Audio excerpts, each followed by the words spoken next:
You're watching Leafs Morning Take with host Nick Alberga and former NHLer Jay Rosehill. The show starts now. Who's ready for a DNA change in Toronto? It's Nick Alberga, Dave Pagnotta, the Thursday edition of Leafs Morning Take presented by Bet365. Dave, on location following the end-of-season press conference of Brad Treliving. How's it going, DP? Not bad. It's cold in here. Other than that, it's okay. It was a nice, 40 minutes? Lasted about 40 minutes. Then Tree had a nice little scrum at the end for an additional 5, 6, 7. But hey, all good. Treliving had a lot to say, but not really a lot to say. And there was one quote that really stood out for me, which we're about to hammer over the next 55 minutes of today's podcast. Our Super Chat charity partner this season is Sick Kids. Want to make sure that your question or comment gets on the show. Hit us up with a Super Chat. Proceeds from our Super Chat will go to Sick Kids, ranked the #1 research-intensive children's hospital in Canada and 3rd in the world. Since you're there on location, your general impressions of what were said today. More or less what I anticipated. The quote you were talking about, I'm sure we'll get to that in a second, but that's the one that's going to resonate most, with everybody. The couple revealing things for me was one, Treliving and his staff have started to go through, obviously, which I think we reported as well last week, that they're starting to go through the process of evaluating what options are going to be available to them this summer, what the makeup of the roster next season is going to look like. Obviously getting down to business pretty quickly.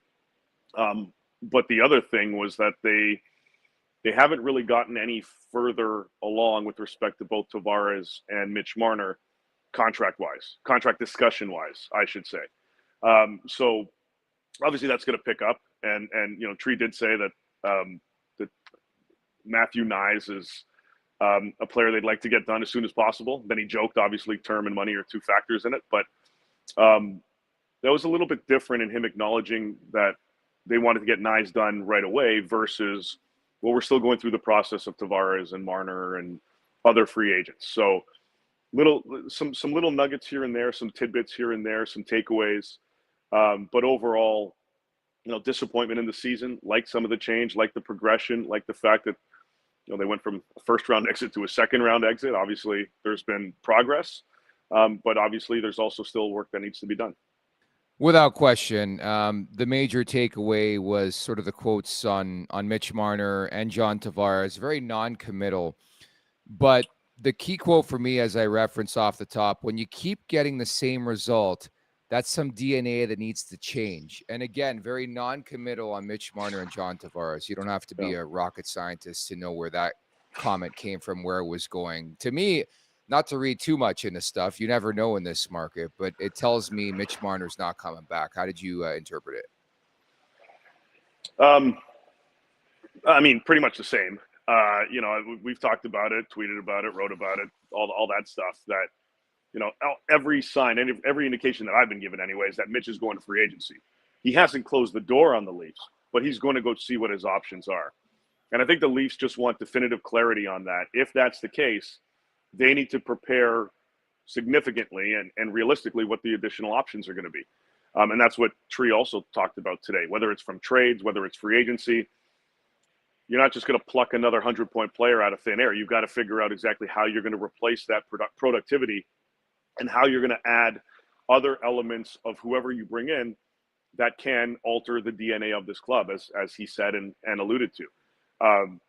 I think the more telling thing on Tavares is what JT said at the end last week of his exit interviews, that he's very optimistic they'll get something done.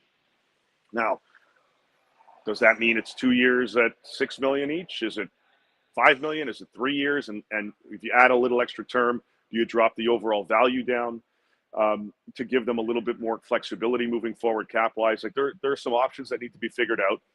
And that's what they're trying to do right now. I do suspect in about a week, they're going to start to get down to the nitty gritty after they map everything out and plan it all out. But they've started the conversation with Knies' group. They've obviously had and started the conversation with pretty much all of their free agents. Once they go through their process, is what Treliving called it, then they'll get Nick to figuring out what they're going to do. The other interesting thing he said was, he was asked if there was if he's, going to guarantee that they're going to offer Mitch and Tavares a contract. And he said, no, we're going to go through the process and go from there. They may have a conversation with Mitch's camp and realize he's going to July 1 anyway. All right, well, here's the ballpark we're at. We'll talk when it comes. And they don't need to put in a formal offer, which, by the way, I know there were reports during the season that the Leafs presented an offer and he turned it down and this and that. I have not been given that indication. I've been told that there wasn't a formal offer presented. Now, they could have talked numbers and this and that, and sometimes it's semantics and the words get all jumbled and whatnot. But in terms of, here's an offer I'm presenting to you, that never happened, as far as I've been told from people close to that situation.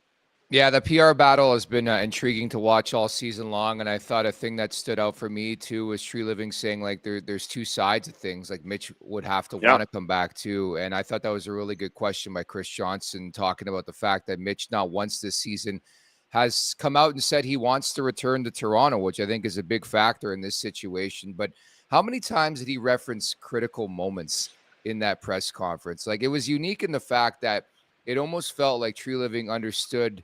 The media understood the fans, where everybody's at, because he told me what I already knew, but the critical moments stood out for sure when it comes to the big moments in a series and this team being unable to rise up.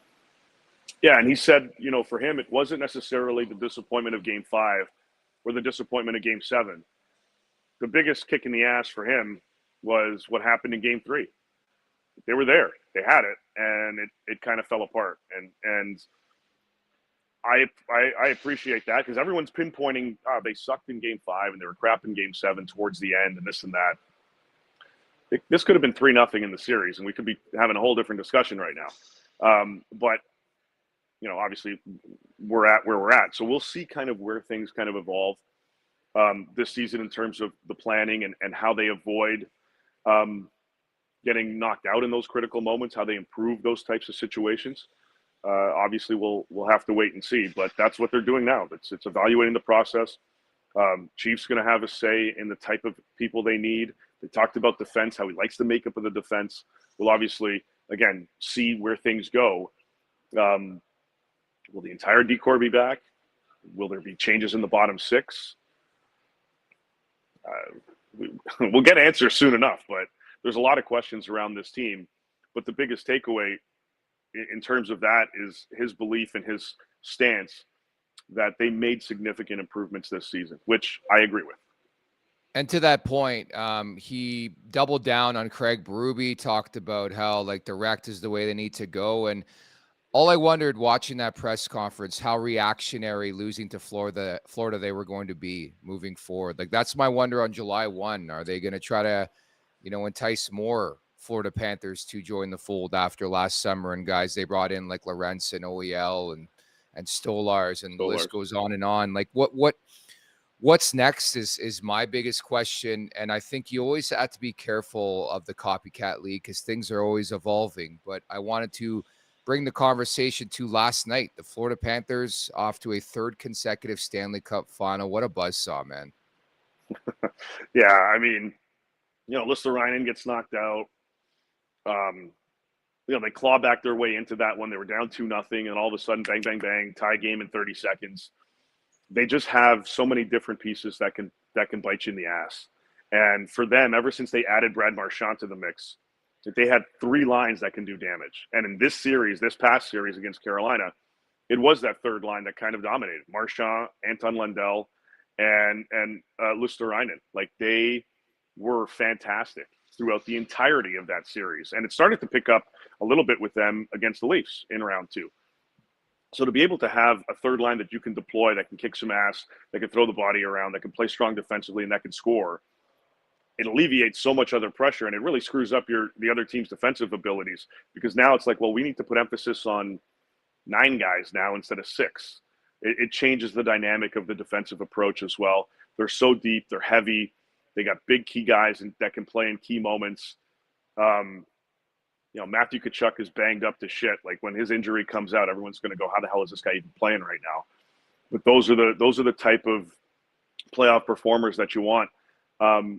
competing for you. And if they hoist another Stanley Cup in 3 weeks, I'm not going to be surprised by any stretch. So, for a team like Toronto, you don't have to pluck all of those pieces away. But if you bring in those players, those caliber players that you feel can almost resemble, not necessarily mimic, but resemble the construction of what worked for a championship caliber club, the Leafs and a lot of other teams are going to look at that and go, all right, this is a model we can build off of.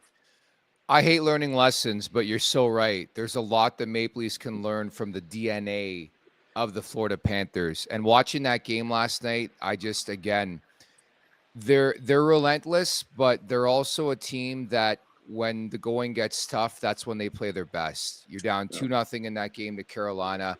There's no doubt it starts to seep in. Like, what if we have to go back home for game 6 and maybe they tie it? And what if we go to game 7? Like, I think doubt seeps in to any normal human being, but they just kept playing their game. The 2 goals in 35 seconds, and the Canes take the lead again. And then just another response. Like, it just, there always is that punchback by the Florida Panthers and just the way they conduct business. Barkov, the big player, that's another example. A big player, marquee player making a massive play and a great finish by another strong, important player on that team in Carter Verhaeghe. I think depth is so big. Yeah, former Leaf. That's true too. And I think depth is so important this time of year. I know they got the blue line, they got the crease, but it just like that's a unique thing to me, Dave, about this run for the Panthers. Can you single out one player and be like, this is why they're here? Maybe Bobrovsky, but not the first half of the playoffs. Like, he was very pedestrian. Like, it's been a team effort for this team. Yeah, there's so many intangibles that they have, so many different pieces that can nip you in the butt, that can capitalize on opportunities. And when you've got this core unit of guys that can do that, it just obviously makes life easier. You don't have to necessarily rely on Matthew Tkachuk 24/7 or Bobrovsky or Barkov. Things can be spread out. Sam Bennett can have a game. Reinhart can have a game. Verhaeghe can have a game. Ekblad can have a game. Ekblad's been really good in these playoffs. Marchand, Luosterainen, et cetera, et cetera, et cetera. Even, Jesper Boquist, like, he came in for Rodriguez, scored, comes out of the lineup, comes back in because somebody else, I can't remember who it was that went down, I think Reinhart, scores again. Like, even those depth pieces that can kind of capitalize when the moment counts, you need those kinds of pieces. And to succeed in critical moments, that was something that obviously Treliving talked about today, something that they have to learn from. They have pieces in place, but you got to learn and figure out how to evolve in those types of pressure cooker situations and moments. And your big boys got to be your big boys, but it can still be spread out. You look at Edmonton right now, like McDavid's racking up the points and Draisaitl's racking up the points. They haven't exclusively stolen a game yet in these playoffs. It hasn't been just, holy crap, last night it was all Connor and Leon. Like, they've been big contributors, but other factors have come into play. Hyman, before his injury, has been huge. Bouchard has been huge. Nugent Hopkins has been huge. Corey Perry, Evander Kane, and so on. You're getting all these other guys coming along, and they're not passengers. They're performers. I like that. The tie-in from Austin Matthews' end of season quote there. And that just massive stuff. And to defend the Leafs a bit, they were getting goals from unlikely sources. Max Pacioretty, Simone Benoit. But again, gets back to the broader conversation about rising up. The big boys nowhere to be found in the pressure cooker situations, the critical moments, as it was phrased time and time again here by Brad Treliving. Another great guest on today's show, John Shannon, from 100% Hockey Podcast with Millard and Shannon, coming up in about 15 minutes from now. We're going to ask him what his thoughts were on this presser. Of course, he's tight with Keith Pelley. I want to know how Pelley operates. I really would like to know the answer to that question. And John had a very interesting quote regarding Sam Bennett the other day. So John Shannon, DP, is coming up in about 15 minutes here. Yeah, it'd be good to get his insight as to what's going on. He's obviously, well plugged in and has been for a long time. To figure out what those options are, and definitely want to get to that one quote he had with respect to a potential free agent. We'll see what happens there. Somebody that could be very useful for a lot of teams, not just this one behind me. Yeah, I mean, by the sounds of it, the media's already playing it up. Somebody's more than willing to go to 10 million bucks with Sam Bennett. So John Shannon's coming up at the Leafs Nation 401 here on YouTube. Hit that like button, hit that subscribe button. Leafs Morning Take wherever you find your podcast. Make sure to leave us a 5-star review.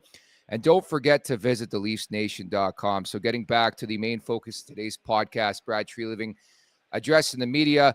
I actually like the fact that he had a chance to, whether he intended to or not, decompress, like wait 10 days and then do this press conference. And I thought it showed in the way he conducted his business. I mean, in the grand scheme of things we talked about earlier, didn't say too much, but my major takeaways were the critical moments, comments time after time, and the fact that the DNA needs to change. Like I think for the first time, this brain trust admitted that you can't keep going back to the well. You're going to keep finding the same results if you do that.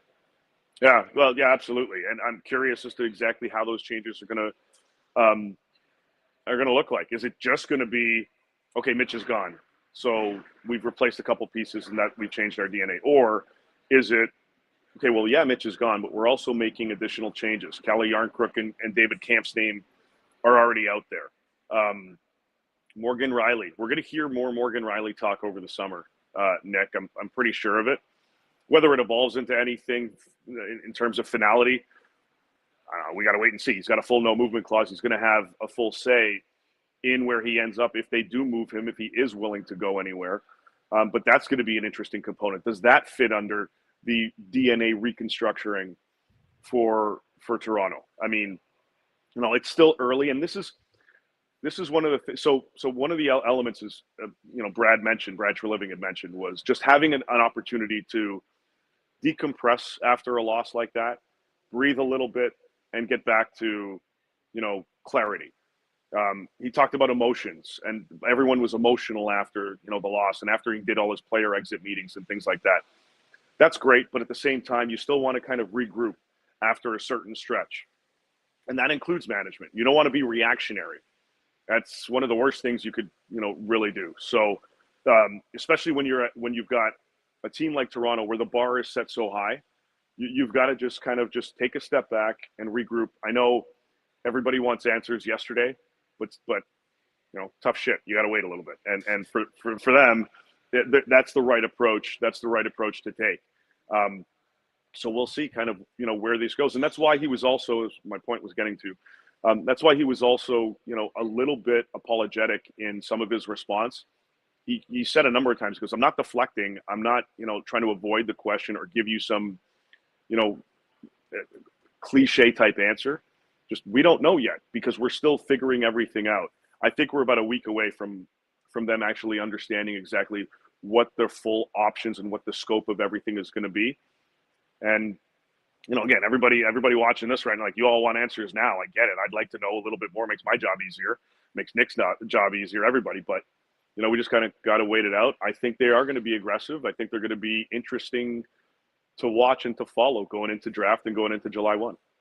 Look, I don't think it would have benefited anybody for Tree to come out and be like, yeah, Mitch Marner's not coming back. John Tavares, see you later. Like, this is exactly what I expected. I did get a couple quotes that excited me or made me think, at least. So I'll call it a win. I know I've seen some people in the chat complaining he didn't say anything and really disappointed about what he had to say. I don't know what people expected from an end of season podium where you have to be smart. I hate lawyers speak, and it happens a lot in this game. But I thought Treliving conducted business as usual. I think if you read some of the tea leaves and the way he spoke, and you read indirectly, then I think you probably take more than your conventional person. The other thing too is, let's say he came out and said, "All right, we've talked to Mitch's camp. He's going to July 1." Now for a month, we're dealing with who's replacing Mitch, what type of trades are they going to make, all this speculation, all this outside noise that does seep in. Like, they'll have other teams calling me going, "Hey, I'm hearing this," and they go, "No, I don't know what the fuck you're talking about. This is not, stop listening to this or that or reading this or that." So that outside noise does creep in every once in a while. So it doesn't really necessarily benefit them. It makes, great topic of discussion, but then you get overwhelmed, and then 2 weeks in, you're going, well, fuck, like, who are the options for Toronto? And then the frustration boils over even further in a different light. we'll know pretty soon definitively if Mitch is testing. I think he is, but I can't tell you with 100% certainty. I think in the coming weeks we'll start to get that, and that type of info will trickle. The same with the Nyes contract talks. Those have started. How are they going to progress or resumed? How are those going to progress? Same with Tavares. Pontus. Holmberg needs a new contract. They really like Max Pacioretty and what he brought to the table. He's got a decision to make. He talked about it at his exit meetings with the media. He needs to decide what he wants to do from a family side of things. Does he want to live here while his family's back home kind of thing? So there's all these other different things that we will get clarity on soon enough. There was only so much they could say right now. I thought it was good of him to bring up Game 3. There's been a lot of focus on Game 5 and 7, and we were there, and I joked about it on one of the goals. Producer Vic pinched me in the leg. It really, really hurt, and there was some general excitement, we'll say, in the Panthers press box. But they shit themselves, and the Panthers, they let them back in, and I thought that was a defining point in the series. There's all this focus. I get it. You have home ice, Game 5 and Game 7. But as Tree brought up, like, you have them on the ropes. You need that final shot to put them down. They're up 3-1 and 2-0 in that hockey game. Let the Panthers back in. I think much similar to what we saw last night in Game 5 between the Panthers and the Canes, right? Carolina had it. They just needed to kind of contain their play and, bang, bang, 32 seconds, whatever the hell it was for them. Yeah. Like, this was Nick was doing this you can't see him. But that was, just Florida knows how to, a stupid quote, or whatever, a pun, but they know how to pounce. And they took full advantage of those types of that situation to get ahead. And then they know how to rebound, and they again, bad pun, they claw their way back in and all that shit. Like they pull it. He's having fun off. There he goes. They just know how to get back into it and pull themselves back into the mix and into the fight. There's just no quit from this group. And that's what we saw against the Leafs, and that's what we saw last night against Carolina. Now, I think Carolina has a different makeup. Personally, if it was Toronto against Carolina, I would have taken the Leafs in that one. I'm not very sold on the overall, Hurricanes makeup. There'll be some changes there, some interesting ones, and I'm sure they're going to be one of the teams that are going to go all over Mitch if he hits July 1. Whether he goes there or not or wants to, that's a different discussion. But they're going to have an interesting offseason too, with over $30 million in cap space and pretty much the whole forward core locked in. So Carolina's got ways to improve, but their season's over now. I love how the first question to Brendan Moore last night was about not having a superstar player, and then it just clued into me, like, they're going to be horny. They've been horny about Mitch Marner for years. I don't necessarily think he's going to go there. By the way, have you heard anything on potential suitors? Like, we've been hearing Vegas quite a bit the last couple of days. Would it surprise me? Probably not, because there's one team who's pissed off with the way their season ended and ready to react right away. It's probably Vegas. Yeah, sorry, I don't know what's going on back there. Oh, good. A lot of noise. Well, like, if you remember, and not to blow this up or anything, but like last summer there were teams that inquired about Mitch Marner to trade for him, and Vegas was one of them. It obviously didn't get there, and I believe that Vegas would have been a team that he would have waved to at that time. I fully believe that Vegas would be a team he would be interested in signing with this summer. How they pull that off, it's going to take a lot of juggling, but you can't count out Vegas for making those big time splashes. They've done it pretty much every year since they've entered the league. I think Los Angeles is going to be a player for Mitch Marner. I think that's a spot he would be interested in going to. I think he's got a list of about 7-8 teams that he would have interest in signing with if they approached him. And then a secondary list of, all right, here's where I would consider you got to sell me on coming here. But I think there's 7 or 8 teams that he would have serious interest in joining, and I'm sure they're prioritized in whatever order. I think LA's there. I think Vegas is there. I think Chicago's going to be a player for him. San Jose, Anaheim, Calgary, Montreal, Philly, Pittsburgh, Utah, like those teams are going to definitely get in the mix heavily. And it'll just how many of those are on his list and whatnot. I don't know, but we'll obviously wait and see. But It's going to be interesting to see how he approaches this and how many teams, get super horny for him. Like, is somebody going to go nuts and offer $15 million? Like, is it an Anaheim who's got over $30 million, Columbus that's got a shit ton of cap space, San Jose, Carolina? It's going to be interesting to see how some of these teams approach Mitch Marner, because you don't have this caliber of player available every season and every summer. And I think, he cracked the 100-point barrier finally after 6 seasons in a row of 90 plus or on pace for 90 plus. I think he's got a few more years of 100 in him too. Look, I'll just say this. If he gets a penny more than Mikko Rantanen, there is a serious problem in the National Hockey League. It's Nick Alberga, Dave Pagnotta, the Thursday edition of Leafs Morning Take at the Leafs Nation 401. Hit that like button, hit that subscribe button. John Shannon's coming up in about 5 minutes. Brad Treliving on Yanni Hakanpää took a swing, and it didn't work out. I thought that was that interesting aspect, too. He brought up the blue line and mentioned Hakanpää's name. He played 2 games yep, as a Maple Leaf. But I wanted to circle back to the Florida Panthers conversation, and one guy specifically, I've just been so impressed with him again, and that's Brad Marchand. Where do you think he ends up in free agency? Do you think there's a chance he re-signs?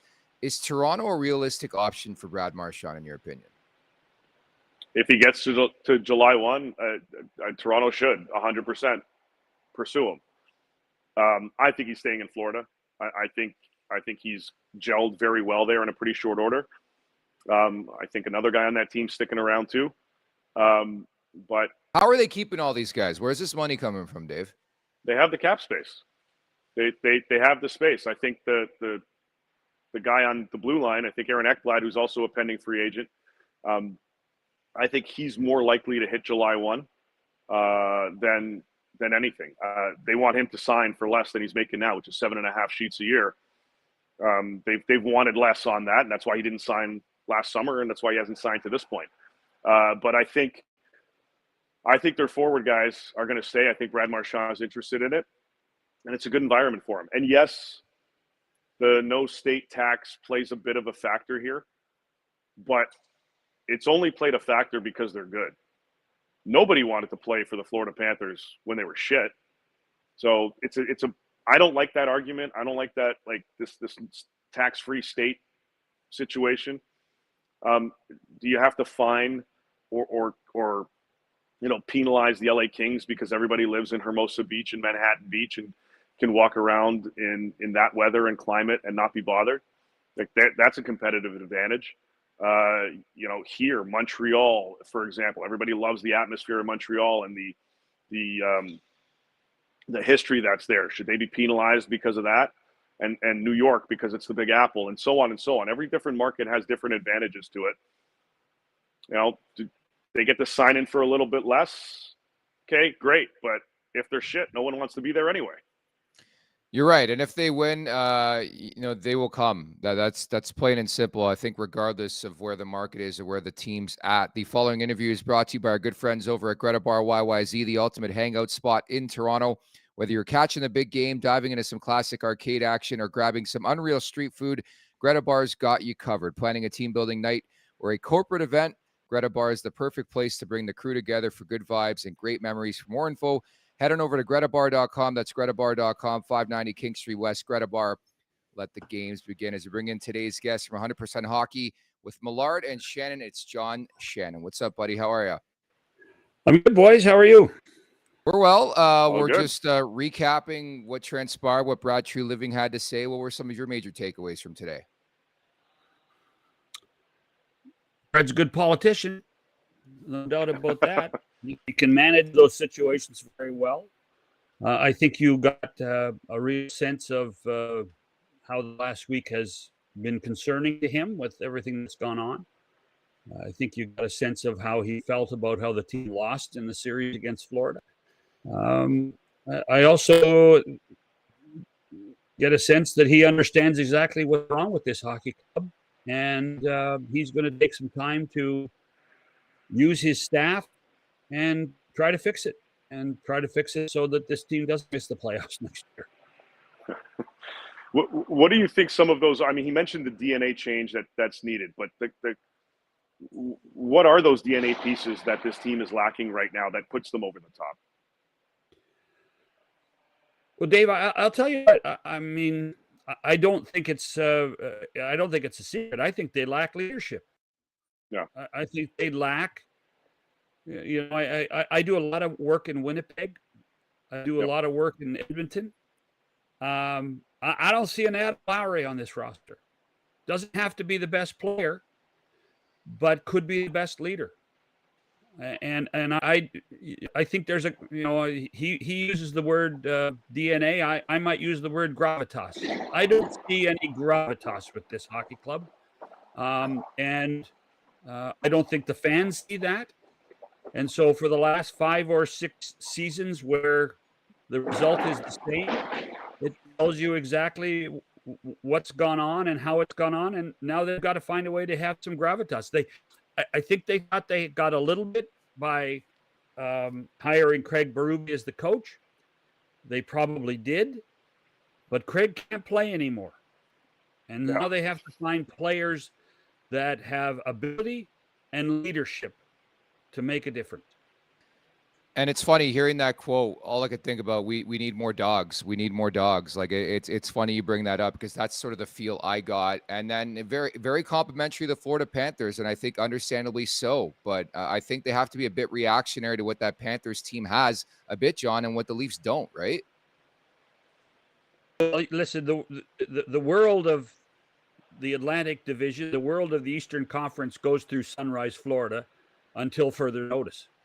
And it might be more than, guys, get to the realization, it might be more than 3 consecutive years in the Stanley Cup final. That team is not old. That team has unbelievable leadership, unbelievable talent, and it's that combination that makes it all work. That's the challenge that, that Bill Zito and Rick Dudley and all of the other people with the Panthers have to maintain that level of play, and continue to win. But they also have some great building blocks. When you look at Barkov, when you look at Tkachuk, when you look at Forsling, when you look at Bobrovsky, the Leafs don't necessarily have those same building blocks, but they do have some that should point them in the right direction. Some of those pieces may be changing, John, this in the next few weeks. Tree talked about conversations with Mitch, conversations with Tavares. Those are going to pick up after they go through their internal process of evaluation. Are you an advocate to keep 1 or 2? And are there other pieces that have been? Everyone talks about core 4. There's been some talk now of Morgan Riley's. Maybe he's popping up in anything. Like, is he a player or an asset that you would look at possibly changing in addition to 1 or 2 of Mitch or JT? First of all, by the way, Dave, I think that Brad's best answer was his shortest. When he was asked about are they prepared to guarantee that they're going to offer contracts to both Martin and Tavares, and his answer was no. Yeah. I think it was a great question, and I think it was an unbelievably honest answer. So I don't follow this team on a daily basis. I do have lots of friends within the company. I do know people around the club. I watch them all the time. I'm a bit more of a hard ass than most people about it. I would not re-sign Mitch Marner. I would not re-sign John Tavares. I would consider moving Austin Matthews. And I would certainly have a discussion with Morgan Riley about, is he happy? Because you have to have, when you're paying a player that amount of money, when you're giving him that opportunity, you have to make sure and ask the question, are you happy, Morgan? What can we do to make you happy? And that, to me, is a big part of that equation. Effectively, you're ready to blow this bitch up. I like that, John. I really appreciate that. On Sekeres and Price the other day. I'm not. Just to be clear. Yeah. The Matthews piece is the biggest part for me, because the other ones could happen organically themselves. The Tavares and Marner thing could just happen on their own if offers, right? So the thing about Matthews is I truly believe he's a great player, but I also believe you can get a lot for him. If we can, if between Austin and Judd Molde, his agent, and the club, they can work through his no move clause and find a way to make this hockey club better. It's funny. I don't think Brad said in his press conference today, which was interesting, is our number one goal is to win the Stanley Cup. And that's not a criticism. He just didn't say it. No. But I think the ultimate goal is to win the Stanley Cup. And I think that in many ways, the Maple Leafs are a combination of a really good business and a public trust. And the public trust part is now saying, we don't trust you anymore. And we need to find fixes. This group cannot win the Stanley Cup. Fix it. Fix the group. Find a way to do that. That, to me, is what this is all about. Plain and simple. And I wanted to get to the point of view on Sekeres and Price the other day, intimating that you think Sam Bennett winds up either re-signing with Florida or in Toronto. Why do you feel that way, John? Well, first of all, the clip, it wasn't taken out of context. The question was, should the Canucks invest in Sam Bennett as a free agent? And my answer was, for the people of Vancouver, because there's lots of talk in Vancouver too, just like there is here, don't waste your time. If Sam Bennett is going to play hockey next season, it is only in two places. It's either going to be returning to the Florida Panthers, which obviously he's been very successful, or he's coming home. That's it. There are people even within the Panthers organization that are concerned that that Sam might have already made his mind up that something might happen with the Maple Leafs, and they're hoping that they can still convince him to play in Sunrise. What would that ticket be, John, for a Leafs club? How do you think that might play out financially? $17 million a year.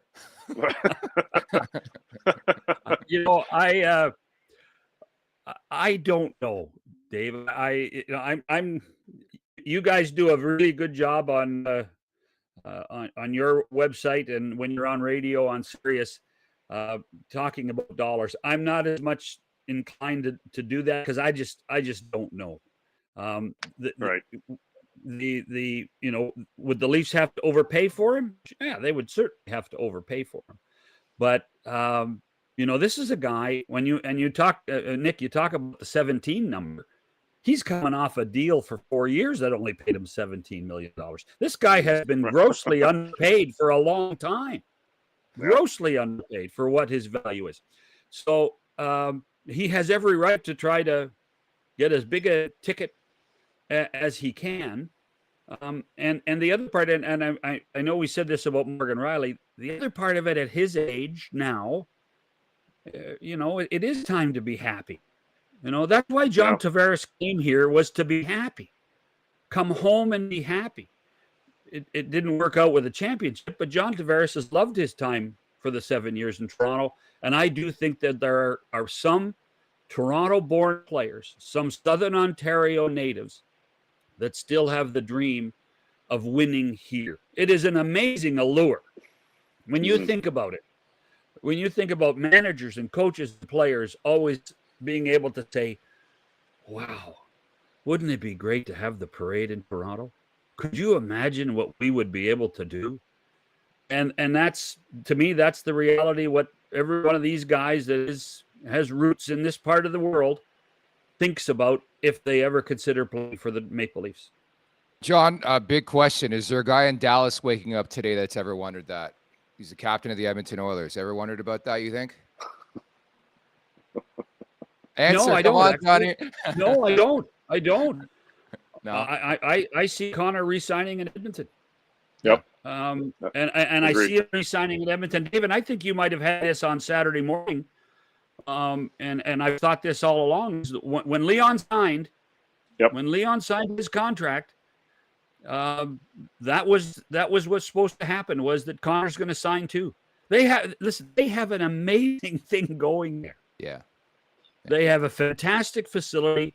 They have an owner that is very giving to the players. They have a great lifestyle. Connor and his wife Lauren have built an unbelievable place to live in Edmonton. I know it's hard to believe for some people in Southern Ontario, but Edmonton really does have a ton to offer when you are the best player in the world. Yep. Yeah. But I fully agree on that. What, they've a opened heated up- driveway? Is that what they can offer in Edmonton? A heated driveway for McDavid? Sorry, Nick. I've seen your driveway, Nick. You know, it's about time we got rid of the gravel. Okay. Yeah. Damn you, John. Go ahead. You know, with this club, you know, you mentioned Berube,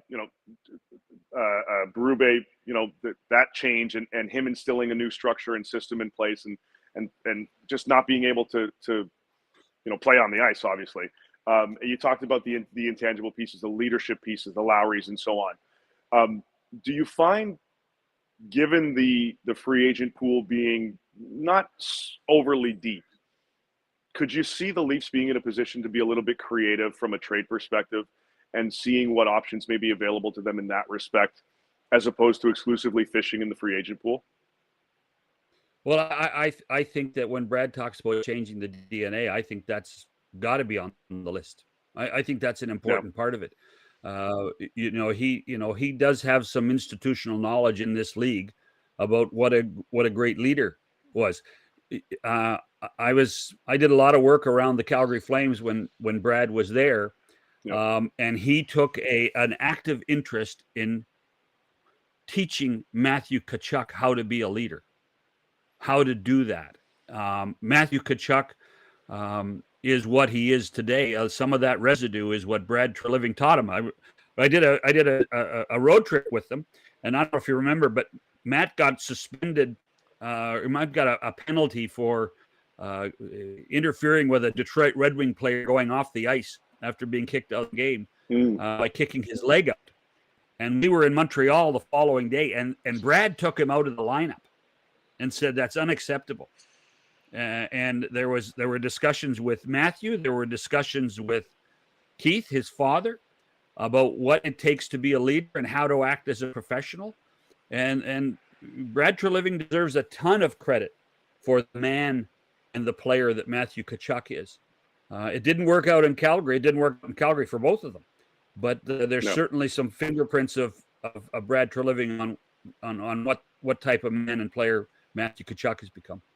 John, now before we let you go here, I wanted to ask you about somebody you know very well, and that's Keith Pelley. What makes Keith Pelley tick?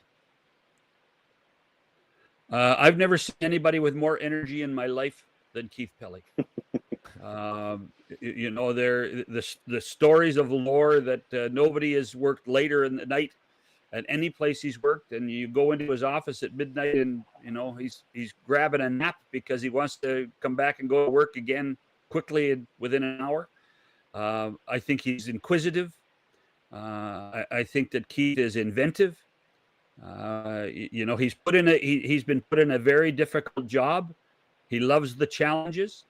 And what he will end up doing is redesigning MLSE, in my opinion, to be, I think, more fan friendly. He will redesign MLSE to probably reflect more of what Toronto is as a city. Making money is not an issue because the three of us could run MLSE and we'd still make $100 million. And at but the challenge will be will he be allowed to put people in place to be able to win? Because in the end, we've always seen them make money. We see them always, be the number one TV show. But winning is the key, and that will be the question: is will Keith be allowed, and will Keith allow this management group to win and create a winner? And it's a magnificently huge challenge that doesn't necessarily have an answer today, and it may not have an answer 2 years from now. John, excellent stuff. 100% Hockey with Millard and Shannon. Go right now and check that out wherever you get your podcasts and on YouTube as well. Tomorrow, Nick. Great promo. Nice. There you go. Good job, Johnny. Thank you. Cheers, boys. See you, bud. That is John Shannon. They do a great job, him and Millard, and it's great to see those voices and those faces together. And again, Rick Tocchet, as mentioned, coming up tomorrow. But a lot to unwind from what Shannon had to say. He's not afraid to give his opinion. That's what I love about the guy. From Sam Bennett to Treliving's conversation. That was the big thing for me, was just DNA change. What does that mean? Is the biggest question for me, Dave. Yeah, last offseason it was, we need to bring intangible pieces into this roster. I think they did a lot of that. Now it's, we have to rejig, reformulate the DNA of this team. And I think John made a great point with respect to bringing the right types of players in. You've got the intangible pieces from a physicality and defensive side of things. Now you need to bring in the leadership aspect in this group. And I think they did some of that with Pacioretty. But you need to insulate this group a lot more. And Max was hurt for a good chunk of the season, wasn't on the road with them for a good stretch. That's a little different. That's why you need more than one of those guys to be able to pull that off. I think it was a great point. I'm very curious as to how they're going to address those types of things. And it's the leadership guys and the physical guys that can do what's needed to be done within your top and mid six. And I said it on the show last week or whatever it was, last Monday. If I'm Brad Treliving, I'm giving the New York Rangers a call and finding out what the price tag is on Chris Kreider. That's a guy that I look at. Whether that's part of their process or part of their plan, I don't know. But that's a player that I would target. One, because he's available. Two, he has a limited no trade 15-team list. So I have no idea if Toronto's on it or not. But the other side of it is the Rangers need to free up cap space. They're trying to free up additional cap space. So this is an opportunity to take advantage of those situations. If you believe he can still be a 30-goal scorer over the next couple of years on his contract at $6.5 million, and you have that crash the net, bang the body type of mentality that fits in a top six and that has leadership qualities as well, that's going to grind your guys to get going, that's the type of play. Maybe not him specifically, if you can't get him, but that's one of the guys I would target for this group. Couple things, Dave. The Leafs already have Chris Kreider, a younger Chris Kreider. His name's Matthew Knies. The other thing is, yeah. How many of those kind of players are on Florida? Chris Kreider? Like Bennett, Tkachuk, Marchand. Yeah. Like, you have one, that's great. Why not have two? Bennett's got that goalie chicken wing thing down to a stretch, but let's not forget that Chris Kreider walks so Sam Bennett can run, right? Like, remember way back when he took Carey Price out. Yeah, exactly. Exactly it. The other thing I was going to add, I have no clue what the hell happens. I have no say. I don't know anybody, directly involved, but would you not be shocked at all if the New York Rangers were a team that freed up cap space and got horny for a guy who's currently a Maple Leaf and Mitch Marner? And I'm not saying necessarily he would go there, but I would not be shocked at all if out of nowhere the New York Rangers do something nobody suspects this summer. You can exceed the salary cap by 10% in the summer, as long as you're cap compliant by the start of the season. So what are we at, 94.5? Yeah. You can exceed the cap by $9.45 million. It's going to take more than that, but they've got whatever cap. They've got $10 million in cap space now, $11 million in cap space now. Basically $20 million. They can exceed before being cap compliant. Would I be shocked? No. Is it part of the reason why they're trying to move Kreider? Why they're listing on K'Andre Miller, who's an RFA, so they don't have to worry about the money there? Why they are going to be having conversations with teams about Mika Zibanejad, who has, I think it's an $8.5 million clip. He's got term. He has a full no move, so again, complicates things to a certain extent. They're looking to change more than just the DNA of their club. They're looking to rejig everything on the fly to get back to contender status. I wouldn't be shocked if they at least make that inquiry. I wouldn't be shocked if the Islanders do either. There you go. Half the league. I think 30 teams are going to be after Mitch Marner. He is the biggest name, so it does make sense. In support of Sick Kids, Michael sends us this super chat, and it goes back to our conversation with John Shannon. He says, John, 100% agree with you. Moving Matthews and Morgan is the only path to fix Dubas's rookie mistakes. It's painful, however, this is their only option. I don't know if I agree with moving Matthews. I don't think the value is there right now. He's coming off a season. If you're another team, why the hell are you going to give heaven and earth for a guy you know is injured right now. I don't think it makes any sense to deal Austin Matthews right now, Dave. No, I don't either. I think I understand what John was talking about earlier with terms of like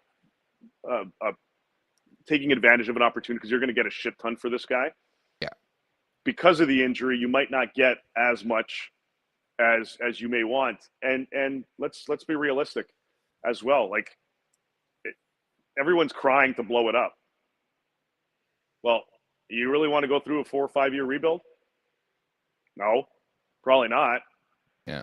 It's not going to, you're not just going to all of a sudden be last in the league next year. Hope Gary picks the right golf ball or ping pong ball and you get Gavin McKenna at first overall. Sure. That's nice. That speeds up the process, but it's just not, it's not in the cards. It's not realistic. It's not what this team is, the makeup of this team is for. You don't rejig your entire decor and fix your goaltending a little bit and then say, well, fuck it. We didn't win again. So let's just blow the shit up. It's just, I get it to a certain extent if you're comfortable going through that type of process. I don't think there's any mandate from MLSE to say rebuild. And you make, again, everyone's going to cry, blow it up. It's emotional. Relax a little bit. Take a step back. Breathe. I can't see this market going through that again. I think you build around Marner. No, I wouldn't build around Marner. No, I'm good. You build around Matthews. You let Marner go. You add in other pieces. You have Nyes. We just talked about that. You have Nyes. He's 29 goals in his second year in the league and can keep it up. Like, they've got some good pieces. They've got some decent kids coming up. They've got a lot of creativity that can work in their favor this summer. This is going to be one of the most important off seasons for the Leafs, certainly moving forward. At any rate, it's time now for the crispy hot take of the day, presented by the Ninja Crispy 4-in-1 portable glass air fryer.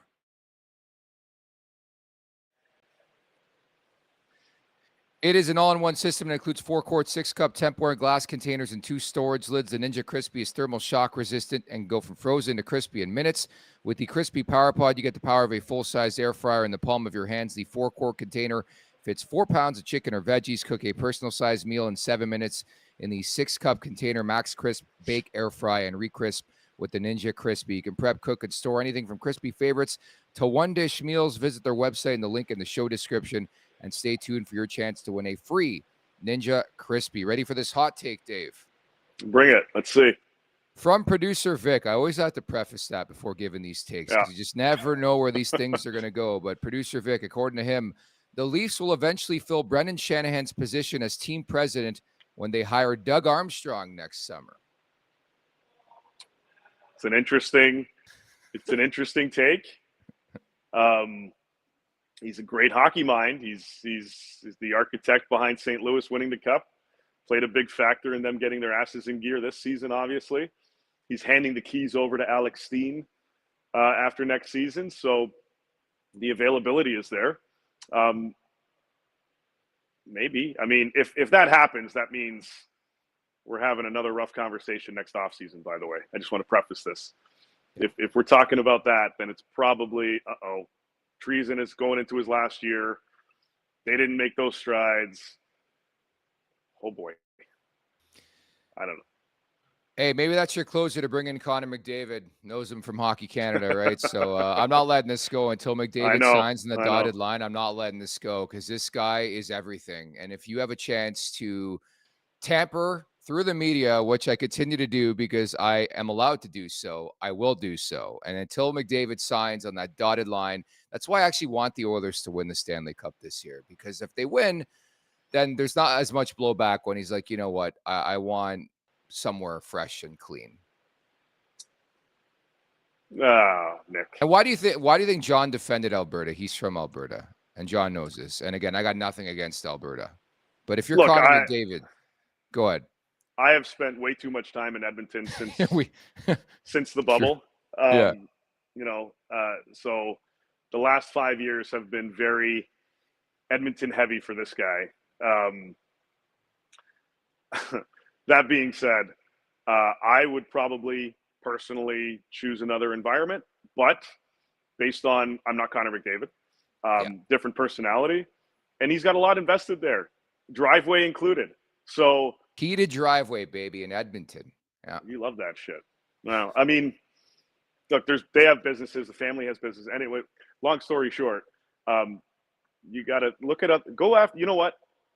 Kirill Kaprizov. He's also up next summer. but he's not Connor McDavid, so He's not, but he'd look pretty good playing alongside 34. You know where I think Kaprizov's going? Chicago. Yeah, there's been a lot of chatter about that. Speaking of unofficial tampering, that could be an interesting environment if he doesn't sign for 15 sheets in Minnesota. Yeah, that's what he's likely getting. I don't know. I hope it's a busy offseason here, but until McDavid signs, I'm still eager to have that conversation. But I, jokes aside, I like having fun and trolling our friends over at Oilers Nation, and I truly do feel the Oilers are going to win the Stanley Cup this year. I just think it's McDavid's time. Love the way they're playing, and they're just so dialed in. They got a lot of depth. I give them credit, but the moment that Draisaitl signed, I thought was an indication. Like, you guys are right. It's fair to bring it up. You don't think those two are attached to the hip, and they're different people. And ultimately, how many times in pro sports where we've thought that and it's gone another way. Maybe that there's still a possibility of that. But if you're Draisaitl and you're committing long term, you probably have a pretty strong indication from McDavid that he's probably staying too. So I get that. Yeah. I mean, hey, are you going to be here for this long? Also, yes. All right, cool. Then I'll commit as well. I think that's kind of the thought. Like, these guys, yeah, they're almost joined at the hip. Like, they spend most of the summers together now. They have over the last few years, here and at the cottage and all that stuff. So we'll see kind of what happens. But I think he's staying, buddy. That was great. Producer Vic doesn't realize his mic's still on. I think he wants this show to end, so I'm going to do the old universal wrap. Oh, it's not from us. Sorry, my bad, folks. I love Vic, man. That was fantastic. But Dave, I was just going to wrap by saying I'm tight with you. I still lie to you all the time. Like, we had steak dinner the other night. I had a miserable time. I told you I had a good time with you and our mutual buddy Andreas. I didn't. I had a shit time. So I didn't even want to be there, to be honest. It's a casual Tuesday night rip, Damn it. Casual Tuesday night rip. We got one more super chat, then we'll close with Bet365. Rory Collins in support of Sick Kids. Thank you for this. Do you think the NHL makes any changes to the salary cap with the state tax issue and LTIR? Do you see any solution to even out the playing field? Dave, I was going to ask you too, any word on the new CBA? I think we're a year out too, right? Yeah, it expires after next season. Okay.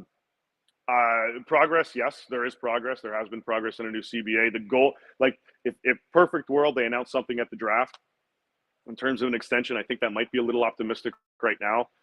Maybe July 1, maybe into July, but the goal is to get it done this summer, and they're working towards that. I don't think it's going to be addressed because I don't think there's there's not an easy solution to it. And B, like, a lot of people haven't really bitched too much about it within the league. Again, if it means, you're saving a little bit off the cap, great. But if you're shit, no one wants to, again, be there, right? Like, and then you get to an environment where, all right, well, there's lower state tax rates in other states. It's not zero, but it's less in Washington state. It's less in this state and that state. So yeah, Tampa, Florida, Dallas, Nashville, Vegas, and Seattle, whatever it is, 6 teams have that benefit of zero. But there are other markets that have less than others. Denver's less than LA, for example, and so on. So there's no easy fix and easy solution. The easiest way to fix all of it is just to win. If you win, they'll come. Build it, and people will come. That's really all it is.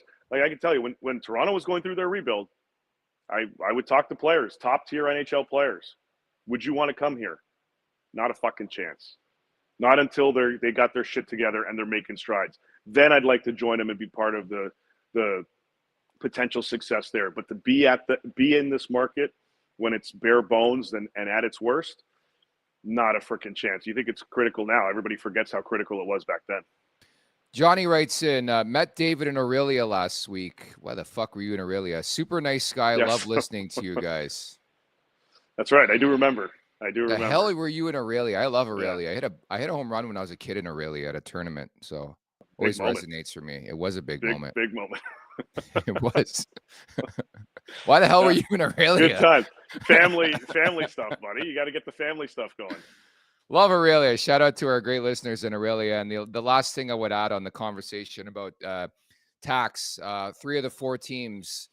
I mean, Edmonton, Evander Kane's there. Why is Evander Kane there? The Florida Panthers, Seth Jones, Brad Marchand, why are they there? The Dallas Stars, why is Granlund there? I mean, teams using the system to their benefit. Exactly. Using the system to their benefit. That's all I'll say on that front. Want to get in the action for Stanley Cup playoffs at Bet365. They got you. From game props, player props, totals on the money line. You can even bet on futures like series winners, conference champions, the Stanley Cup champions, and much, much more, whatever your bet is. It's never ordinary at Bet365. Download the app and get in the game. An official partner of the Stanley Cup playoffs. Must be 19 or older. Ontario only. Please play responsibly. If you or someone you know has a gambling problem, visit connexontario.ca. Pretty simple question for you. Oilers win tonight, right? It's over? I have an inkling Dallas is pushing it to 6. Okay. Then it wraps up on Edmonton's home ice. But, I don't know, weird feeling.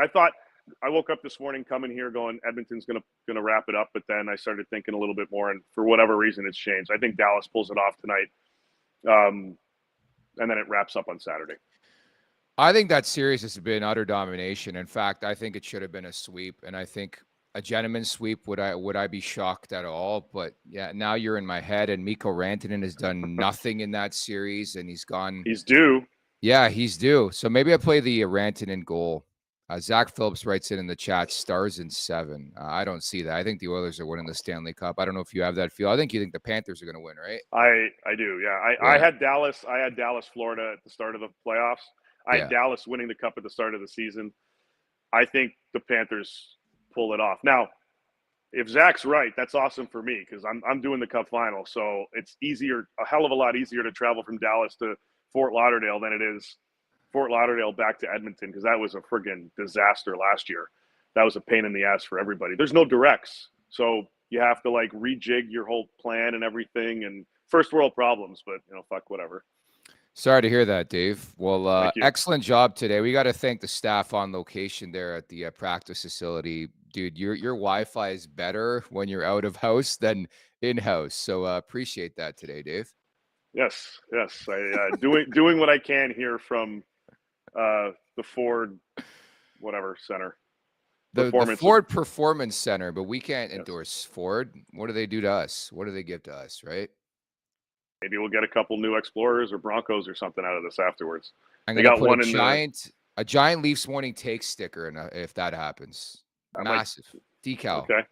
Yeah, there you go. Up to value. So when the babes see me ripping around town, they're going to be like, that's the guy from Leafs Morning Take. I like that. That's the guy. I see him in Greta all the time. Yeah, the Greta guy. That's pretty much how people know me on King Street West, the Greta guy. But Dave, great job today. And we'll talk soon, bud. Sounds good, buddy. Peace. There's Dave Pagnotta coming up tomorrow. Jay Rosel back after his, it seemed like he's been gone for 3 weeks, but only 2 days. So Rosie back in the mix. We'll get his thoughts on what Brad Treliving had to say today, and then the Leafs moving forward. And got another special guest on tomorrow's podcast. Oshawa Generals defenseman Ben Danford's going to drop by. We're going to touch base with Benny Boy. I think it's been about a year. Former first-round pick of the Maple Leafs. They lost to Easton Cowan and the London Knights, so we'll get that perspective as well as the Memorial Cup continues. So that's coming up tomorrow. Thank you to everybody in the chat at the Leafs Nation 401. Hit that like button, hit that subscribe button. Leafs Morning Take wherever you find your podcast. Make sure to leave us a 5-star review, and don't forget to visit theleafsnation.com. Thank you to producer Vic. For Dave Pagnotta, I'm Nick Alberga. Talk tomorrow. Take care, everybody. Make sure to check out more of our content right here on the Leafs Nation YouTube page. We got long-form interviews, we got clips, we got epic rants by Jay Rosel. We simply have it all. And don't forget, you can find out much more at theleafsnation.com. Thanks so much for watching.